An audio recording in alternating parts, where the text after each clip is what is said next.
આજરોજ સાંજે 4 વાગ્યે ઊંઝાના ઉનાવા ગામે ગોડાઉનમાંથી 51.30 લાખની ચોરી, 513 બોરી ઈસબગુલની ચોરી, 3 સામે ફરિયાદ. ઊંઝા નજીક ઉનાવા ગામે આવેલા એક ગોડાઉનમાંથી ₹51.30 લાખની કિંમતની 513 બોરી ઈસબગુલની ચોરી થઈ છે.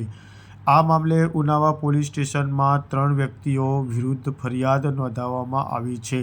પ્રાપ્ત વિગતો અનુસાર ઊંઝાના વાડીપરા ચોક વિસ્તારમાં રહેતા દેવલ પટેલ ઊંઝા માર્કેટયાર્ડ કોમર્શિયલ બેંકમાં ક્લાર્ક તરીકે કેશિયર અને ગોડાઉન કીપર તરીકે ફરજ બજાવે છે. તેમણે રાત્રિના લગભગ 11 વાગ્યે મેસેજ મળ્યો કે પોલીસે વ્હાઇટ હાઉસ નજીકથી 2 શંકાસ્પદ ઇસમોને પિકઅપ ડાલામાં ઈસબગુલની બોરીઓ સાથે પકડ્યા છે.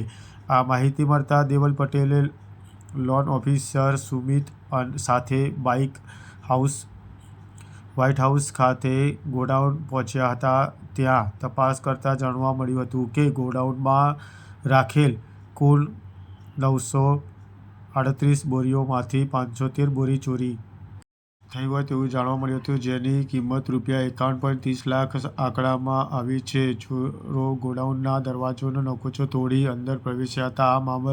આ બાબતે અંગે ઉનાવા પોલીસે દેવલ નરેશ પટેલના નિવેદનના આધારે રાજપૂત ગોટુસિંહ ઉર્ફે રાજુ પ્રેમસિંહ અને રાજપૂત સૈદાનસિંહને પ્રેમસિંહ રહે બંને જાસકીયા પરુ ઊંઝા તેમજ આસલ માનસંગ હરજી રહે રંગપુર સમાજની વાડી વૈજનાથ પરુ ઊંઝા સામે ગુનો દાખલ કરી વધુ તપાસ હાથ ધરી.